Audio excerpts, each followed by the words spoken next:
It was just 2019 when Brighton finished in the Premier League with 36 points, just 2 points away from safety, only just avoiding a fatal relegation. Fast forward to present day, and they've just sold a midfielder for 115 million, who they'd previously bought for around 5 million. Last season they finished 6th, above Chelsea and Tottenham, two clubs who have a significantly higher transfer budget and wage bill. This season, they'll be playing European football and have many prospects on their books. This begs the question, what has happened to Brighton, and why are they just so well run?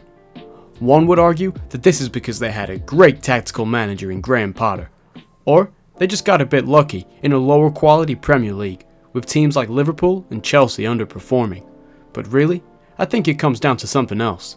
And in fact, I think where Brighton are now is really well deserved, and everything they currently have is now down to their transfer strategy, club philosophy, and overall resilience in the game.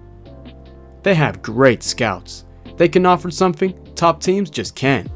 Guaranteed game time. Mitoma, Ferguson, and Cisco, McAllister, Caicedo wouldn't be the players they are now if they'd joined top teams.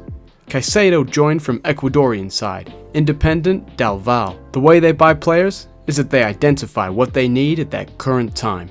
They find players that'll perfectly fit their squad, and they get exactly what they need. Unlike other clubs like Chelsea, they just seem to be buying big names to please fans and encourage shirt sales. I feel like with Brighton, they solely buy a player based on what they're missing at the time. They'll identify their weaknesses and act upon them. They are brilliant in the transfer market, uncovering gems like Mitoma and Evan Ferguson. This is what they thrive on. The Irish striker was brought in from Bohemians, and he was able to thrive at Brighton. He will make a monumental profit for Brighton, and they'll be able to sell him easily over 100 million. The way they do business is exemplary, and they are a brilliant addition to the Football League. The same applies with Mitoma. They bought him for under 3 million, but could easily sell him for 40 million plus now. I've been so impressed by him. He doesn't ever have a bad game. Having great players is not the only thing a team needs to achieve success, as they need to be managed well by someone who knows what they want from their squad. This is why they've perfectly appointed De Zerbi from Shakhtar Donetsk. He demands players to be comfortable on the ball and draws the opposition to his own half, making them be able to play through a team. His football is attractive, and the way they've appointed him was perfect. He was the best fit for their job after Graham Potter left. Yet again, amazing recruitment. They don't just recruit top managers.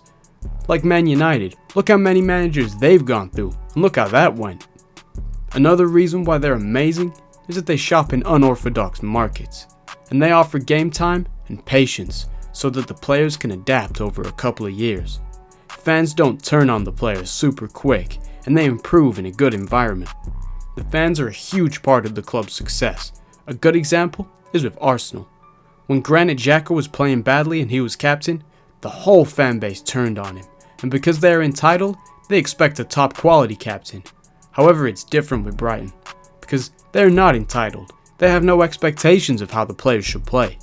This means the fans will always get behind the players and support them no matter what, meaning the players have a better time playing and feel privileged to play in front of amazing fans who they know will appreciate them.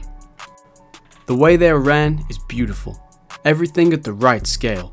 Beautiful new stadium, the right manager, the correct technical director, and the perfect squad. They do not rush things, and as long as they play their style of football, then they believe that they can win. Brighton are essentially the Dortmund of the EPL, and this is brilliant to see. They are an amazing addition to the EFL, and a credit to football. Every team should aspire to be just like Brighton, and I hope they can continue this style of club running for the future. But for now, we just have to wait and see how they perform over the next 5 years. But seriously, I hope that they'll be able to get Champions League football, and even maybe in the next 10 years, even win a Premier League. But at the trajectory they're going on, this is certainly possible. That's all I got for today's video, and I'll see you in the next one.